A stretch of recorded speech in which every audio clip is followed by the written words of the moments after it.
Hi welcome back to my channel. ಯಾವುದನ್ನೇ ಆದರೂ ಪೂರಾ ಸಂಕಲ್ಪದಿಂದ ಮ್ಯಾನಿಫೆಸ್ಟ್ ಮಾಡಿದ್ರೆ ಇಡೀ ಬ್ರಹ್ಮಾಂಡ ಅದನ್ನು ನಿಮಗೆ ತಂದು ಕೊಡಲಿಕ್ಕೆ ಶುರು ಮಾಡುತ್ತೆ.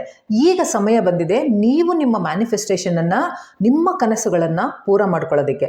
ನೀವು ಯಾವತ್ತಿಂದ ಈ ವಿಡಿಯೋ ನೋಡ್ತಾ ಇದ್ದೀರೋ ಆ ದಿನದಿಂದ 11 ದಿನಗಳ ಒಂದು ಚಾಲೆಂಜನ್ನು ಸ್ಟಾರ್ಟ್ ಮಾಡ್ಕೊಳ್ಳಿ. ಇದರಲ್ಲಿ ಲಾ ಆಫ್ ಅಟ್ರಾಕ್ಷನ್ನ ಕೆಲವು ಪ್ರಾಕ್ಟೀಸ್ ಮಾಡಿ ನಿಮ್ಮ ಮ್ಯಾನಿಫೆಸ್ಟೇಷನನ್ನು, ನಿಮ್ಮ ಡಿಸೈರನ್ನು, ನಿಮ್ಮ ಒಂದು ಡ್ರೀಮನ್ನು ಟ್ರೂ ಮಾಡ್ಕೋಬೋದು. ಈ ಪ್ರಾಕ್ಟೀಸು, ಈ ಚಾಲೆಂಜು ಫುಲ್ 11 ಡೇಸ್ ನಡೆಯುತ್ತೆ. ನೀವು ಚಿಕ್ಕ ಚಿಕ್ಕ ಬೇಸಿಕ್ ಇನ್ಫಾರ್ಮೇಷನ್ಸನ್ನು ಕೂಡ ನೀವು ಫಾಲೋ ಮಾಡಬೇಕಾಗತ್ತೆ. ನೀವು ನೋಡ್ತಾ ಹೋಗ್ತೀರಾ ಎಷ್ಟೆಲ್ಲ ವಿಚಾರಗಳು ನಿಮ್ಮ ಲೈಫಲ್ಲಿ ಇಂಪ್ರೂವ್ ಆಗ್ತಾ ಹೋಗ್ತಾ ಇದೆ ಅಂತ. ಯಾವಾಗ ಈ ಚಾಲೆಂಜನ್ನು ನೀವು ಅಕ್ಸೆಪ್ಟ್ ಮಾಡ್ತೀರೋ ಆಗ ನಿಮ್ಮ ಮ್ಯಾನಿಫೆಸ್ಟೇಷನು ಫುಲ್ಫಿಲ್ ಆಗೇ ಆಗುತ್ತೆ. ಜೊತೆಗೆ ನಿಮ್ಮ ಸಬ್ ಕಾನ್ಷಿಯಸ್ ಮೈಂಡು ರೀಪ್ರೋಗ್ರಾಮಿಂಗ್ ಕೂಡ ಆಗೋದಕ್ಕೆ ಶುರು ಆಗುತ್ತೆ. ಇದರ ಜೊತೆ ನಿಮ್ಮ ವೈಬ್ರೇಷನ್ಸು ತುಂಬ ಪಾಸಿಟಿವ್ ಆಗ್ತಾ ಹೋಗುತ್ತೆ. ನಿಮ್ಮ ಆರಾ ಕ್ಲೆನ್ಸ್ ಕೂಡ ಆಗ್ತಾ ಹೋಗುತ್ತೆ. ನಿಮ್ಮ ಒಂದು ಎನ್ವಿರಾನ್ಮೆಂಟು, ನಿಮ್ಮ ಒಂದು ಆರಾದಿಂದ ಬೇರೆಯವ್ರಿಗೂ ಕೂಡ ಒಂದು ಪಾಸಿಟಿವ್ ಎನರ್ಜಿ ಸಿಗ್ತಾ ಹೋಗುತ್ತೆ. ಆಗ ಅವರು ಕೂಡ ಫೀಲ್ ಮಾಡ್ತಾರೆ ಈ ಪರ್ಸನ್ ಒಳಗಿಂದ ಅದೆಷ್ಟು ಪಾಸಿಟಿವ್ ಎನರ್ಜಿ ವೈಬ್ರೇಟ್ ಆಗ್ತಾ ಇದೆ ಅಂತ. ನಿಮ್ಮ ಒಂದು ಎನ್ವಿರಾನ್ಮೆಂಟು, ನಿಮ್ಮ ಸುತ್ತ ಇರೋ ಜನ ಕೂಡ ಪಾಸಿಟಿವಿಟಿನ ಫೀಲ್ ಮಾಡೋದಕ್ಕೆ ಶುರು ಮಾಡ್ತಾರೆ. ನಿಮ್ಮ ಒಂದು ದೃಷ್ಟಿಕೋನ ಇತ್ತಲ್ಲ ಎಲ್ಲವನ್ನು ನೋಡೋದು ಇಷ್ಟು ದಿನ, ಅದು ಪೂರಾ ಚೇಂಜ್ ಆಗಿಬಿಡುತ್ತೆ. ನೀವು ಕೇವಲ ಪಾಸಿಟಿವ್ ಮಾತ್ರ ನೋಡೋದಕ್ಕೆ ಶುರು ಮಾಡ್ಕೊಳ್ತೀರಾ ಪ್ರತಿಯೊಂದರಲ್ಲೂ. Hi, this is doctor Manjula Kiran. I am motivational speaker, law of attraction manifestation trainer and also life coach. Video ತುಂಬ ಇಂಟ್ರೆಸ್ಟಿಂಗ್ ಆಗಿದೆ. ಕೊನೆವರೆಗೂ ನೋಡಿ, ಹಾಗೆ ಲೈಕ್ ಮಾಡಿ, ಶೇರ್ ಮಾಡಿ, ಸಬ್ಸ್ಕ್ರೈಬ್ ಮಾಡೋದನ್ನು ಮರಿಬೇಡಿ. ಆ್ಯಂಡ್ ಇದರ ಜೊತೆಗೆ ನಿಮ್ಮೊಳಗಿನ ಒಂದು ವಿಶ್ವಾಸ ಏನಿದೆ, ಕಾನ್ಫಿಡೆನ್ಸು, ಹಾಗೆ ಭಗವಂತನ ಮೇಲಿನ ಒಂದು ವಿಶ್ವಾಸ, ಯೂನಿವರ್ಸು ಬ್ರಹ್ಮಾಂಡದ ಮೇಲಿನ ವಿಶ್ವಾಸ, ಆ ಒಂದು ಫೇತು ಮತ್ತು ಬಿಲೀಫು ಪ್ರತಿಯೊಂದು ಜಾಸ್ತಿ ಆಗ್ತಾ ಹೋಗುತ್ತೆ. ಈ ಒಂದು 11 ಡೇಸ್ ಪ್ರಾಕ್ಟೀಸ್ ನಿಮಗೆ ತುಂಬಾ ಹೆಲ್ಪ್ ಮಾಡುತ್ತೆ ನಿಮ್ಮ ಲೈಫನ್ನು ತುಂಬಾ ಚೆನ್ನಾಗಿ ಡೆವಲಪ್ ಮಾಡ್ಕೊಳ್ಳೋದಕ್ಕೆ, ಹಾಗೆಯೇ ಇಂಪ್ರೂವ್ ಮಾಡ್ಕೊಳ್ಳೋದಕ್ಕೆ ಆ್ಯಂಡ್ ನಿಮ್ಮ ಮ್ಯಾನಿಫೆಸ್ಟೇಷನನ್ನು ಫುಲ್ಫಿಲ್ ಮಾಡ್ಕೊಳ್ಳೋದಕ್ಕೆ. ಸೊ ಈ ಒಂದು 11 ಡೇಸ್ ಚಾಲೆಂಜಲ್ಲಿ ನಾವು 369 ಟೆಕ್ನಿಕ್ಕನ್ನು ಯೂಸ್ ಮಾಡ್ತಾ ಇದ್ದೀವಿ. ಇದು ಯಾವ ತರಹದ ಟೆಕ್ನಿಕ್ ಅಂದರೆ, ನಾನು ಬಹಳ ವರ್ಷಗಳಿಂದ ಲಾ ಆಫ್ ಅಟ್ರಾಕ್ಷನ್ ಮ್ಯಾನಿಫೆಸ್ಟೇಷನನ್ನು ಫಾಲೋ ಮಾಡ್ಕೊಂಡು ಬಂದಿದ್ದೀನಿ. ಅವಾಗಿಂದನೂ ನಾನು ಕೇಳ್ಕೊಂಬಂದಿದ್ದೀನಿ, ಯಾರೆಲ್ಲ ಈ ಒಂದು ಪ್ರಾಕ್ಟೀಸನ್ನು ಮಾಡ್ತಾರೆ ಅವರು ತುಂಬ ಅಚೀವ್ಮೆಂಟ್ಸ್ಗಳನ್ನು ಮಾಡಿದ್ದಾರೆ, ಲೈಫಲ್ಲಿ ತುಂಬ ಟ್ರಾನ್ಸ್ಫಾರ್ಮೇಷನನ್ನು ಅವರು ಮಾಡ್ಕೊಂಡಿದ್ದಾರೆ ಈ 369 ಟೆಕ್ನಿಕ್ಕನ್ನು ಯೂಸ್ ಮಾಡಿಕೊಂಡು. ಇದಕ್ಕೆ ತುಂಬ ಕಾರಣಗಳಿವೆ. ಯಾಕೆಂದರೆ 369 ಟೆಕ್ನಿಕ್ಕನ್ನು ನಿಕೋಲಾ ಟೆಸ್ಲಾ ಟೆಕ್ನಿಕ್ ಅಂತಲೂ ಕರೀತಾರೆ. ಯಾಕಂದರೆ ನಿಕೋಲಾ ಟೆಸ್ಲಾ ಅವರು 369 ನಂಬರ್ಸ್ ಬಗ್ಗೆ ತುಂಬಾ ಎಕ್ಸ್ಪೆರಿಮೆಂಟ್ಸ್ ಮಾಡಿದ್ದಾರೆ. ಅದೇ ಡೈಮೆನ್ಷನ್ನಲ್ಲಿ ಅವರು ಕೆಲಸಗಳನ್ನು ಕೂಡ ಮಾಡಿದ್ದಾರೆ. ಇದರ ಜೊತೆ ನ್ಯೂಮರಾಲಜಿನಲ್ಲಿ ಕೂಡ 369ಗೆ ತುಂಬಾ ಇಂಪಾರ್ಟೆನ್ಸ್ ಕೊಟ್ಟಿದ್ದಾರೆ. ಇದರಿಂದ ಏನಾದರೂ ಸ್ಟಾರ್ಟ್ ಆದರೆ, ಇದರಿಂದ ಏನಾದರೂ ಎಂಡ್ ಆದರೆ, ಈ ನಂಬರ್ ಎಲ್ಲೇ ಕಂಡ್ರೂ ಇದರ ಕಾಂಬಿನೇಷನ್ನು ತುಂಬ ಒಂದು ಅಮೇಝಿಂಗ್ ಆಗಿರುತ್ತೆ.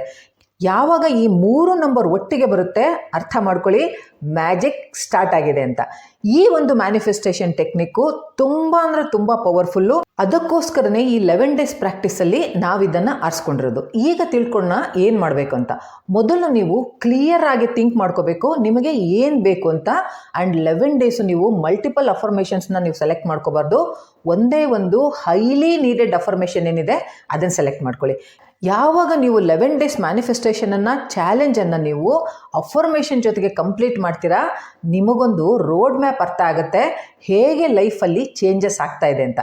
ಆ ನಂತರ ನೀವು ಮಲ್ಟಿಪಲ್ ಅಫರ್ಮೇಷನ್ಸ್ನ ಬೇಕಿದ್ರೆ ಮತ್ತೆ 11 ಡೇಸು ಕಂಟಿನ್ಯೂ ಮಾಡ್ಕೋಬೋದು. ಸೊ ಫಸ್ಟ್ 11 ಡೇಸು ನೀವು ನಿಮ್ಮ ಪೂರಾ ಫೋಕಸನ್ನು ಒಂದು ವಿಷಯದ ಮೇಲೆ ಮಾತ್ರ ಹಾಕಬೇಕು. ಯಾಕಂದರೆ ನಮಗೆಲ್ಲ ಗೊತ್ತಿದೆ ಯಾವುದರ ಮೇಲೆ ನಾವು 100% ನಾವು ಫೋಕಸನ್ನು ಹಾಕ್ತೀವಿ ಅದು ನಮ್ಮ ಲೈಫಲ್ಲಿ ಬರ್ತಾ ಹೋಗುತ್ತೆ ಅಂತ. ಸೊ ಮಲ್ಟಿಪಲ್ ಅಫರ್ಮೇಷನ್ಸನ್ನು ಇಲ್ಲಿ ತಗೊಳಕ್ಕೆ ಹೋಗಬೇಡಿ, ಆ ವಿಚಾರಗಳ ಕಡೆ ಜಾಸ್ತಿ ಫೋಕಸ್ ಮಾಡಬೇಡಿ.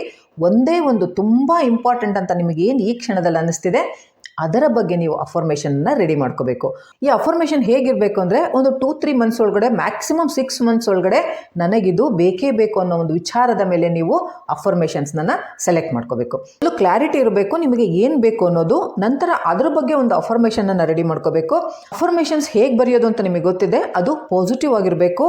ಆಲ್ರೆಡಿ ಇದು ನಿಮಗೆ ಸಿಕ್ಕಿಬಿಟ್ಟಿದೆ ಅನ್ನೋ ರೀತಿಯಲ್ಲಿರಬೇಕು. ಆ್ಯಂಡ್ ಶಾರ್ಟ್ ಆಗಿರಬೇಕು. ತುಂಬ ಲೆಂತಿಯಾಗಿ ಅಫರ್ಮೇಷನನ್ನು ರೆಡಿ ಮಾಡ್ಕೋಬೇಡಿ, ಕನ್ಫ್ಯೂಸ್ ಆಗಬೇಡಿ. ಸಿಂಪಲ್ ಆಗಿ, ಶಾರ್ಟ್ ಆಗಿ, ಈಗ ನಿಮಗೆ ಏನು ಬೇಕೋ ಅದ್ರ ಬಗ್ಗೆ ನೀವು ಕ್ಲಾರಿಟಿ ಇಟ್ಕೊಂಡು ಅದಾಗಲೇ ನಿಮಗೆ ಕೈ ಸೇರಿಬಿಟ್ಟಿದೆ ಅನ್ನೋ ರೀತಿಯಲ್ಲಿ ಒಂದು ಅಫರ್ಮೇಷನನ್ನು ನೀವು ರೆಡಿ ಮಾಡ್ಕೋಬೇಕಾಗತ್ತೆ. ಆ್ಯಂಡ್ ನೆನ್ಪಿಟ್ಕೊಳ್ಳಿ, ಅಫರ್ಮೇಷನ್ಸ್ನ ಬರೆಯುವಾಗ ನೀವು ಫೀಲ್ ಮಾಡಬೇಕು. ಇದರಲ್ಲಿ ಎಮೋಷನ್ಸ್ನ ತುಂಬೋದು ತುಂಬ ಇಂಪಾರ್ಟೆಂಟು, ಫೀಲಿಂಗ್ಸು ತುಂಬ ಇಂಪಾರ್ಟೆಂಟು. ಸುಮ್ಮನೆ ರ್ಯಾಂಡಮ್ ಆಗಿ ಬರ್ಕೊಂಡು ಹೋಗಬೇಡಿ. ಇದಾಗಲೇ ನಿಮಗೆ ಸಿಕ್ಕಿಬಿಟ್ಟಿದೆ, ನೀವು ಸಂತೋಷ ಪಡ್ತಾ ಇದ್ದೀರಾ ಅನ್ನೋ ರೀತಿಯಲ್ಲಿ ಎಮೋಷನ್ಸ್ನ ಫೀಲಿಂಗ್ಸನ್ನು ಅದರಲ್ಲಿ ಸೇರಿಸ್ಬೇಕು. ಇದರಲ್ಲಿ ನೀವು ಮನಸ್ಸಲ್ಲಿ ಹೇಳ್ಕೊಳ್ಳೋದು ಅಥವಾ ವಿಜುವಲೈಸಲ್ಲಿ ನಾನು ಮಾಡ್ಕೊಳ್ತೀನಿ, ನಾನು ಓವರಾಲ್ ಆಗಿ ಹೇಳ್ಕೊಳ್ತೀನಿ, ಇಲ್ಲ, ಇದನ್ನು ಬರೀಲೇಬೇಕು. ಇದು ಮಸ್ಟು. ಹೇಗೆ ಬರಿಬೇಕು ಅಫರ್ಮೇಷನ್ ಅಂದರೆ, ಫಾರ್ ಎಕ್ಸಾಂಪಲ್, ನೀವು ಇವಾಗ ಜಾಬ್ ಸರ್ಚ್ ಮಾಡ್ತಾ ಇದ್ರೆ ಅಥವಾ ಎಕ್ಸಾಮ್ಗೆ ಪ್ರಿಪೇರ್ ಆಗ್ತಾ ಇದ್ರೆ, ನಿಮಗೆ ಇನ್ಫೋಸಿಸಲ್ಲಿ ಜಾಬ್ ಬೇಕು, ಮಂತ್ಲಿ ನಿಮಗೆ ಎಷ್ಟು ಸ್ಯಾಲ್ರಿ ಬೇಕು ಅಂತಂದರೆ, ಥ್ಯಾಂಕ್ ಯು ಯೂನಿವರ್ಸ್, ನನಗೆ ಇನ್ಫೋಸಿಸಿಂದ ಆಫರ್ ಲೆಟರ್ ಬಂದಿದೆ, ನನ್ನ ಸ್ಯಾಲರಿ 1,00,000 ಪರ್ ಮಂತ್ ಇದೆ, ಥ್ಯಾಂಕ್ ಯು, ನಾನು ನನ್ನ ಫ್ಯಾಮಿಲಿ ಜೊತೆ ತುಂಬ ಸಂತೋಷವಾಗಿದ್ದೀನಿ. ಈ ಥರ ನೀವು ಎಮೋಷನ್ಸ್ನ ಆ್ಯಡ್ ಮಾಡಿ ಸಿಂಪಲ್ ಆಗಿ ಅಫರ್ಮೇಷನ್ಸನ್ನು ರೆಡಿ ಮಾಡ್ಕೋಬೇಕು.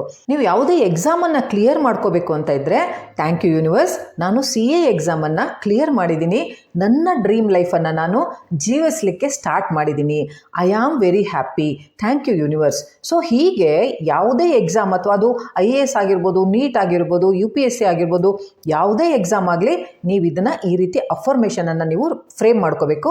ಈಗ 3-6-9 ರೂಲ್ ಏನು ಅಂದರೆ, ಮಾರ್ನಿಂಗ್ ನೀವು 3 ಸತಿ ಅಫರ್ಮೇಷನನ್ನು ಬರಿಬೇಕು, ಆಫ್ಟರ್ನೂನ್ ನೀವು 6 ಟೈಮ್ಸ್ ಅಫರ್ಮೇಷನನ್ನು ಬರಿಬೇಕು, ನೈಟು 9 ಟೈಮ್ಸು ಸೇಮ್ ಅಫರ್ಮೇಷನನ್ನು ನೀವು ಬರಿಬೇಕು.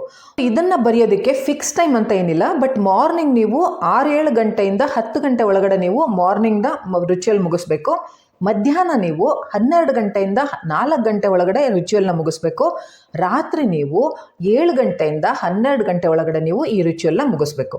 ಸೊ 3 ಟೈಮ್ಸು ಡೈಲಿ ನೀವು ಬೆಳಗ್ಗೆ, ಮಧ್ಯಾಹ್ನ, ರಾತ್ರಿ ಸೇಮ್ ಅಫರ್ಮೇಷನ್ನು, ಒಂದೇ ಅಫರ್ಮೇಷನನ್ನು ಬೆಳಗ್ಗೆ 3 ಸತಿ, ಮಧ್ಯಾಹ್ನ 6 ಸತಿ, ಮತ್ತು ನೈಟು 9 ಸತಿ ನೀವು ಬರಿಬೇಕಾಗತ್ತೆ. ಫಿಕ್ಸ್ಡ್ ರೂಲ್ ಅಂತ ಏನಿಲ್ಲ, ಒಟ್ಟಲ್ಲಿ ನೀವು ಬೆಳಗ್ಗೆ, ಮಧ್ಯಾಹ್ನ, ರಾತ್ರಿ 3 ಸರಿ ಬರೀಲೇಬೇಕಾಗತ್ತೆ. ನೀವು ವರ್ಕಿಂಗ್ ಆಗಿದ್ರೆ ಸ್ವಲ್ಪ ಟೈಮನ್ನು ಅಡ್ಜಸ್ಟ್ ಮಾಡಿಕೊಂಡು ಬರೀಲೇಬೇಕಾಗತ್ತೆ. ಯಾವಾಗೆಲ್ಲ ಅಫರ್ಮೇಷನ್ಸ್ ಬರಿತೀರಾ ಅದನ್ನು ಫೀಲ್ ಮಾಡಬೇಕು ಅನ್ನೋದು ಆಲ್ರೆಡಿ ಆಗೋಗಿದೆ ಅನ್ನೋ ರೀತಿಯಲ್ಲಿ ನೀವು ಎಮೋಷನ್ಸ್ನ ಆ್ಯಡ್ ಮಾಡಬೇಕು. ನೆನ್ಪಿಡಿ, ನಿಮ್ಮ ಫೀಲಿಂಗ್ಸ್ ಮತ್ತು ವೈಬ್ರೇಷನ್ಸು ಯೂನಿವರ್ಸ್ಗೆ ರೀಚ್ ಆಗೋದು ಆ್ಯಂಡ್ ರಿಯಾಲಿಟಿಗೆ ಕನ್ವರ್ಟ್ ಆಗೋದು. ಸೊ ಎಮೋಷನ್ಸ್ನ ನೀವು ಯಾವ ಕಾರಣಕ್ಕೂ ಮಿಸ್ ಮಾಡಲೇಬಾರ್ದು. ಏನೋ ಬರಿಬೇಕಲ್ಲ, ಬರಿತಾ ಇದ್ದೀನಿ ಅನ್ನೋ ಭಾವನೆಯಲ್ಲಿ ಮಾತ್ರ ಬರೆಯೋಕ್ಕೆ ಹೋಗಬೇಡಿ, ಫಾಲೋ ಮಾಡೋಕ್ಕೂ ಹೋಗಬೇಡಿ. ತುಂಬ ಜನ ಬರೆಯುವಾಗ ಫೀಲ್ ಮಾಡಲ್ಲ, ಏನೋ ಸ್ಕೂಲ್ ಹೋಮ್ವರ್ಕ್ ಬರಿತಾ ಇದ್ದೀನಿ, ಇಲ್ಲ ಏನೋ ಒಂದು ಬರಿತಾ ಇದ್ದೀನಿ ಅನ್ನೋ ರೀತಿಯಲ್ಲಿ ಬೇಗ ಬೇಗ ಬೇಗ ಬರೆದು ಮುಗಿಸಿದ್ರೆ ಸಾಕು ಅನ್ನೋ ರೀತಿಯಲ್ಲಿ ಬರೀತಾರೆ. ಆ ಥರ ಮೈಂಡ್ಸೆಟ್ ಇಟ್ಕೊಂಡ್ರೆ ಖಂಡಿತ ನೀವು ಮಾಡೋದಕ್ಕೆ ಹೋಗಬೇಡಿ, ಬಿಟ್ಬಿಡಿ. ಹಾಗಾಗಿ ಇದು ವರ್ಕ್ ಆಗಬೇಕು ಅಂದರೆ ಎಮೋಷನ್ಸು ಇಲ್ಲಿ ತುಂಬ ತುಂಬ ಇಂಪಾರ್ಟೆಂಟು. ಈ ಸಿಂಪಲ್ ಎಕ್ಸಸೈಸನ್ನು 11 ದಿನಗಳವರೆಗೆ ಕಂಟಿನ್ಯೂಸ್ ಆಗಿ ಮಾಡಬೇಕು. ನಾನು ಗ್ಯಾರಂಟಿ ಆಗಿ ಹೇಳ್ತೀನಿ, 11 ದಿನ ನಂಬಿಕೆ ಇಟ್ಟು ನೀವು ಮಾಡಿದ್ರೆ ಖಂಡಿತ ನಿಮಗೆ ಮ್ಯಾಜಿಕ್ ಮಿರಾಕಲ್ಸ್ ಆಗೇ ಆಗುತ್ತೆ. ನಿಮ್ಮ ಲೈಫಲ್ಲಿ ನೀವು ಚೇಂಜಸನ್ನು ಕಾಣ್ತಾ ಹೋಗ್ತೀರಾ. ನಿಮ್ಮ ಡ್ರೀಮು ಕಂಪ್ಲೀಟ್ ಆಗೋದಕ್ಕೆ 2-3 ತಿಂಗಳಾಗ್ಬೋದು, ಬಟ್ ಚೇಂಜಸ್ ಅಂತೂ ನಿಮಗೆ ಖಂಡಿತ ಸ್ಟಾರ್ಟ್ ಆಗುತ್ತೆ. ಫಸ್ಟ್ ಡೇ ಆದಮೇಲೆ ವಿಡಿಯೋಗೆ ಬಂದು ಡೇ 1 ಕಂಪ್ಲೀಟೆಡ್ ಅಂತ ನನಗೆ ಮೆಸೇಜ್ ಮಾಡಿ. ಪ್ರತಿದಿನ ಇದೇ ಥರ 11 ದಿನ, day 2 completed, day 3 completed, until day 11 completed ಆಗೋವರೆಗೂ ನನಗೆ ಡೈಲಿ ವಿಡಿಯೋ ಬಂದು ಮೆಸೇಜ್ ಮಾಡಬೇಕು. ಇದರಿಂದ ನಿಮಗೊಂದು ಡಿಸಿಪ್ಲಿನ್ ಬರುತ್ತೆ ಆ್ಯಂಡ್ ಪಾಸಿಟಿವಿಟಿನ ನೀವು ಶೇರ್ ಮಾಡ್ತೀರಾ. ಹಾಗೆ ಬೇರೆಯವ್ರಿಗೂ ಕೂಡ ಇದು ಇನ್ಸ್ಪೈರ್ ಆಗುತ್ತೆ. 11 ಡೇಸ್ ಈ ಒಂದು 3-6-9 ಟೆಕ್ನಿಕ್ ಚಾಲೆಂಜನ್ನು ಅಕ್ಸೆಪ್ಟ್ ಮಾಡ್ಕೊಳ್ಳಿ, ಡೈಲಿ ಬರೀರಿ, ರಿಸಲ್ಟ್ ಬೇಗ ಸಿಗುತ್ತೆ, 100% ರಿಸಲ್ಟ್ ಸಿಗುತ್ತೆ. ಹಾಗೆ ರಿಸಲ್ಟ್ ಸಿಗಲಿ ಅಂತ ನಾನು ಕೂಡ ಪ್ರೇಯರ್ ಮಾಡ್ತಾ ವಿಡಿಯೋನ ಮುಗಿಸ್ತಾ ಇದ್ದೀನಿ. ಬಾಯ್.